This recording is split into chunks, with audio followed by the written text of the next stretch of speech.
thing now and introduce Erin. So I met Erin, let's talk about circles of circles of circles. So I'm in a BNI, and one of the lovely chaps at my BNI is Erin's husband, Nigel, who's just a really, really lovely man, and comes and really represents their business so well. And I'm so aware of what they do in the community, what they do in terms of giving back.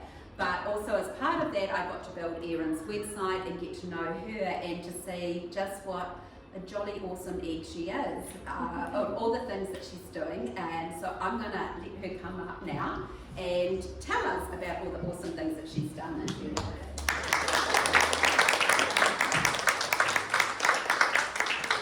I'm not going to tell Nigel that you see nice things. He's got a big enough head as it is. So I'm really grateful to be asked today. Thank you. And I just love the colour in the room, like literal colour, and I feel like, oh, I've let the side down and a bit of black there.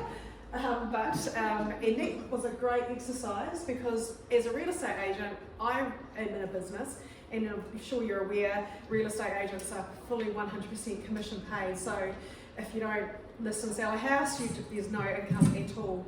And so I'm into my 11th year, just stepped into 11th year at Harcourts and in real estate. And yeah, I was standing up and sitting, and just standing up because those things were not mutually exclusive too. And I really think that's a neat list of things to talk about, which is awesome. So firstly, congratulations for all of you women who are in business, because I know how scary that must have been to start. And at some point along your journey, you said yes and took that leap, and you might have really big mega aims and goals and ambitions, or you might just have, I'm happy being just me and ticking along and being fulfilled with what you do, and that's amazing too. But you did say yes to something at some point, even if it was just to yourself. So that's awesome. And so my presentation today is a little bit about the times I've said yes when I was really unsure and making shit up, as you said. So now everybody like fancy clickers, so I'm just going to do my best. Maybe I'll stand here. Is that good? Yeah, cool. So hit it. I think there's no, the journeys always start with your family, right? Your early family. So this is my mum and dad. They were married at 16 and 20 on the day JFK was killed. In 1963. Oh, wow. But it was they'd been married before he was killed, if you know what I mean, the time difference. But you'll never forget their anniversary. Within 6 years, the bed had 4 of us. So I'm the youngest, and there's one more. And then by the time my mum was 22, we were all there. And I was, as I say, the youngest. I was 8 at my mum's 30th. And Mum and Dad just celebrated their 60th wedding anniversary last week, which is cool. And so they were very, very young and active parents, which is not how life seems to be anymore, including myself, much older parents than they were. But Mum left school at 14 to help her family. Dad was expelled with a full. So not a big academic background, but incredibly hardworking. Thank you. So yes, this is just some gymnastics for a long time. So we didn't have a lot of money, is what I'm trying to say, and so I knew that everything that Mum and Dad scraped together was really, really hard fought for. And we all had jobs, even as a child, we all worked. And Dad was a builder, and so I was like modern day chimney sweep. So those days in the 70s, fiberglass vats was really made of glass, and I was, he used to hire me, tie a bandana around my face and nose and stick me up in the attic to put in all the vats and all the corners that he couldn't get to. And so we were always workers, and Mum and Dad didn't have a lot, but we never went without, that first part about potting to a woman's head. I was like, oh my gosh, that's tough.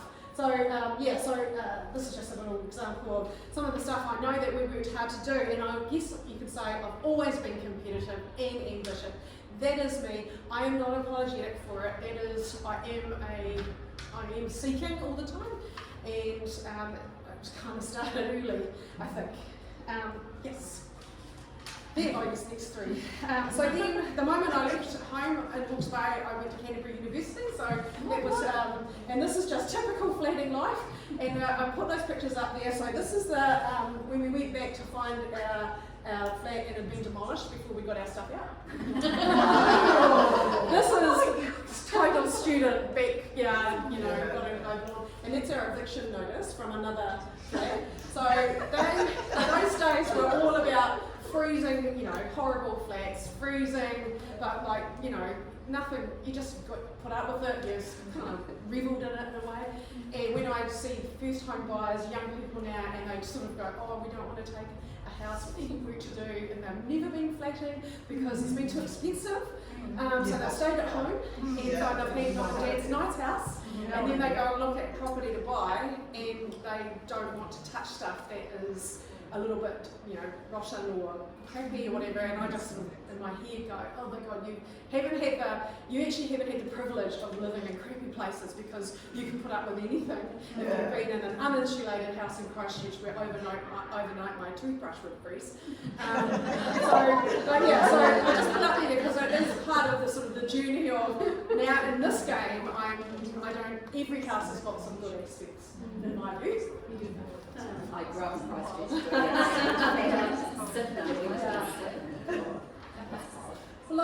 Like many of us, it's not until you do your OE, if you've been lucky enough to do one, that you kind of find out and discover a whole lot of stuff about yourself and what you might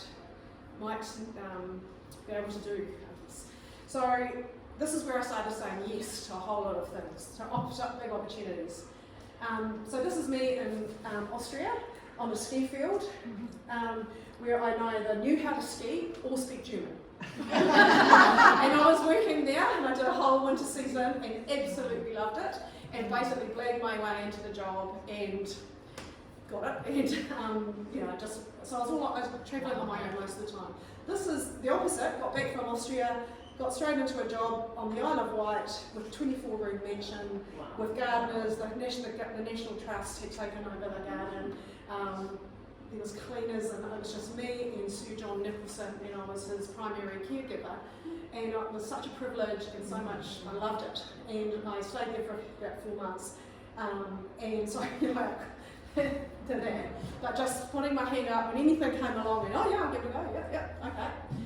And then the next one.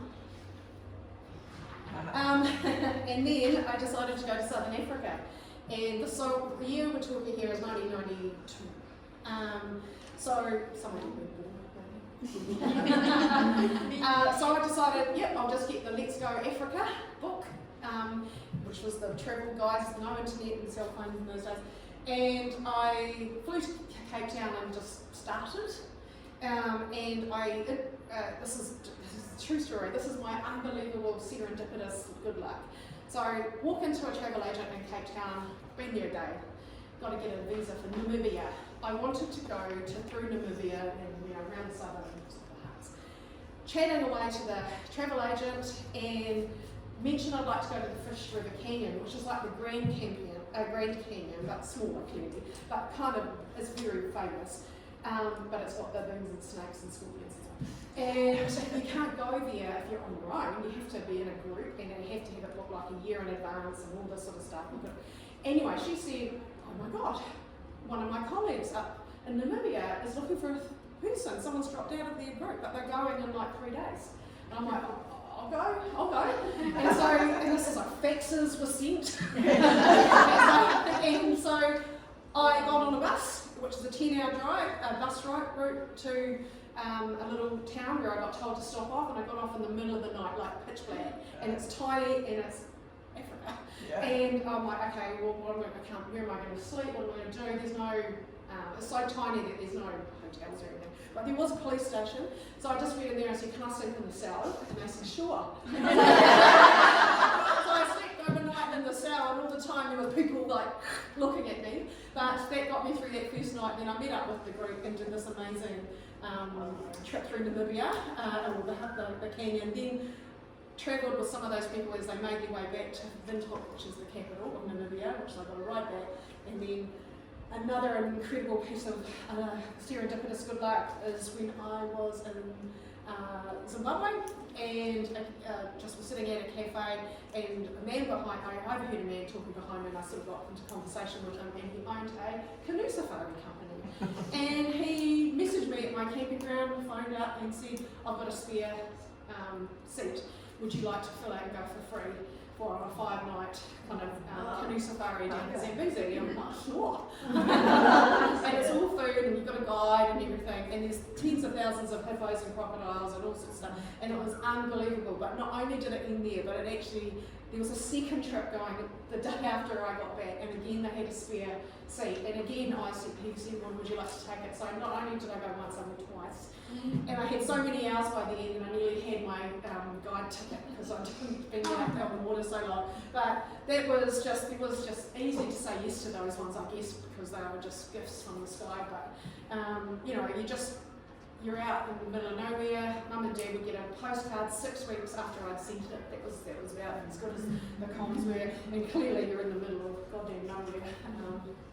Yeah, but that was the most unbelievably beautiful, amazing trip. Hitchhiking through South Africa was a bit hairy, and you know, I got picked up by people. Sometimes they were a bit unsavoury, and I'm like getting out quickly.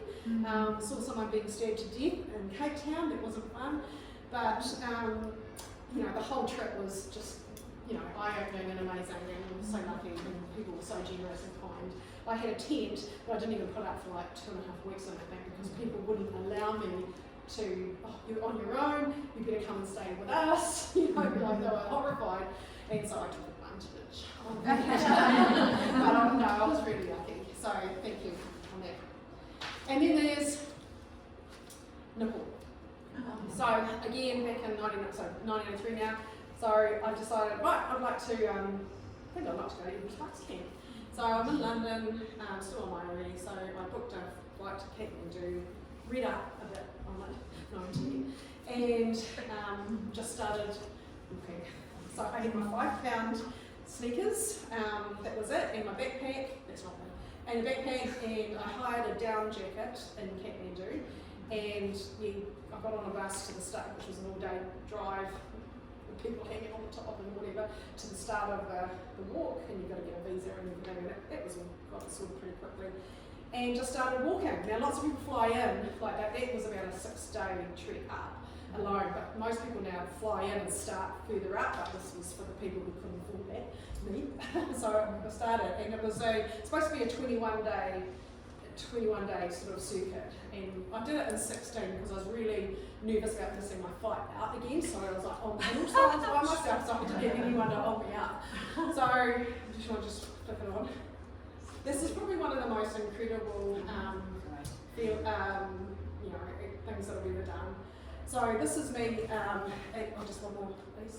This is Kalapata, this is the height, and you just do the next one, which, so you know, that's how high Mount Cook is, and that is me there, with that says Kalapata, 5643, with some people I met walking up. And that is really, really high. I mean, really, really high in a pair of sneakers. And this is how you walk. Have anyone been to Nepal? Oh, yes, okay, so I'm not, sorry. I got to, it's great what you're saying. but this is, you must, if you've done something. I got to 5543, I reckon. Okay.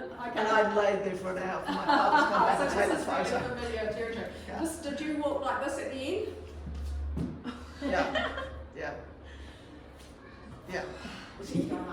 And that is how Because fast there's no, it you can't takes. breathe. There's There's no oxygen. So Yeah.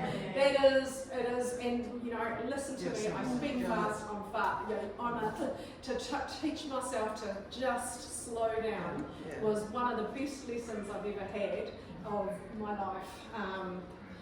From doing that. So yeah, so we got there, and that's that's Mount Everest there. Yeah. Wow. So yeah, Mount Everest doesn't have much snow. Yeah. Surprisingly. And the next one, please.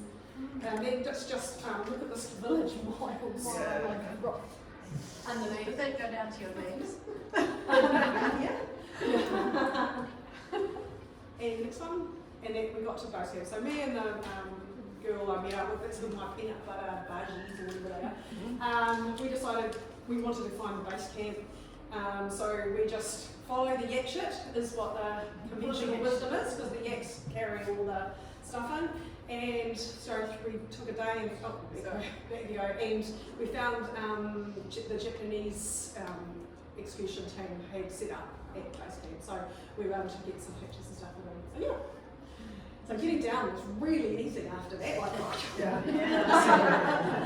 So that was pretty cool. That was an amazing experience. And so whenever anyone, I mean, there's times, lots of times, all the time, you have a really hard day, or someone's just, you know, you can't make sense of idiots in your head, or whatever. All of those, you know, negative thoughts, tough times.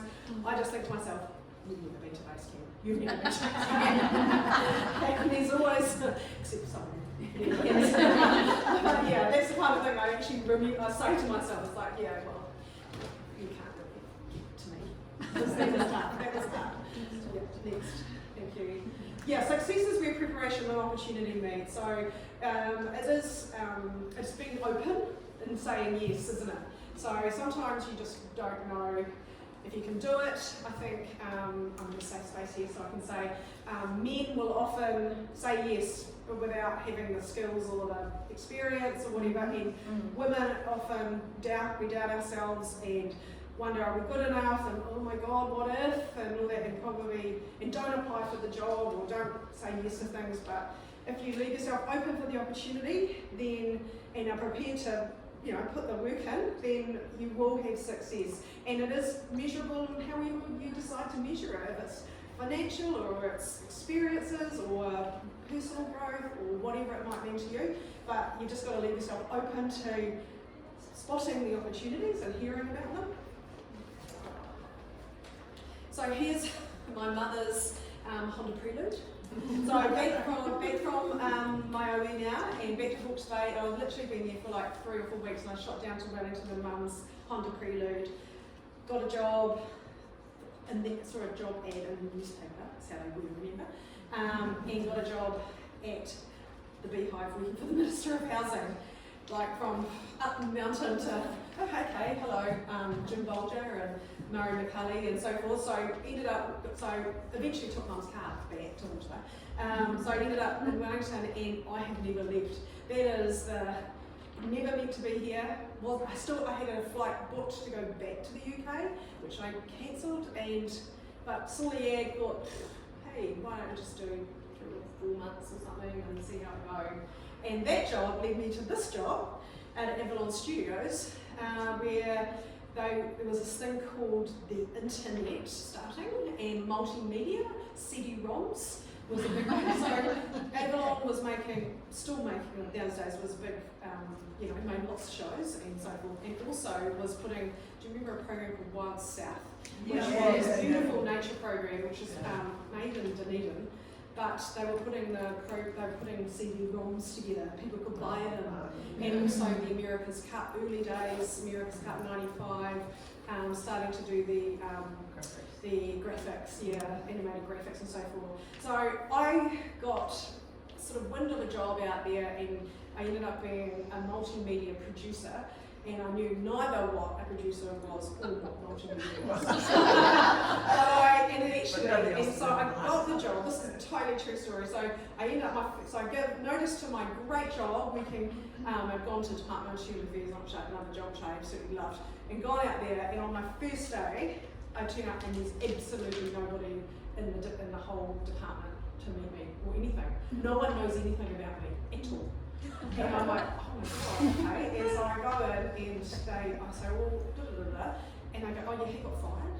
The guy that hired you has been fired, and he's left. And I'm like, did he not tell anybody? And I was like, no. So then I go and talk to the sort of GM of Avalon, and he's like, well, we've got no idea that you were coming, we don't know anything about it. So, well, it's okay, Erin, he said, so tell me, you've got television experience. IT, no. Sales, no. I'm sure we'll find something for you. So ended up doing a couple of years at TVNZ, and again, that was so stressful. Oh my god, I felt like I owned the company. I was managing these whiz kids who were older than me and looking to me to sort of be there, and oh my god, I had to go to board meetings and it was just this baptism of fire, which I'm so grateful for. And Ian Clark, who was the GM in those days, I've recently sold his house. We stayed, he's been long gone. He lives in South Hull, but he had a property up here. But I mean, I'm so grateful for him giving me the chance. And you know, obviously I didn't do it too bad because I was there for a wee while, but it was amazing. And that job, when I was there,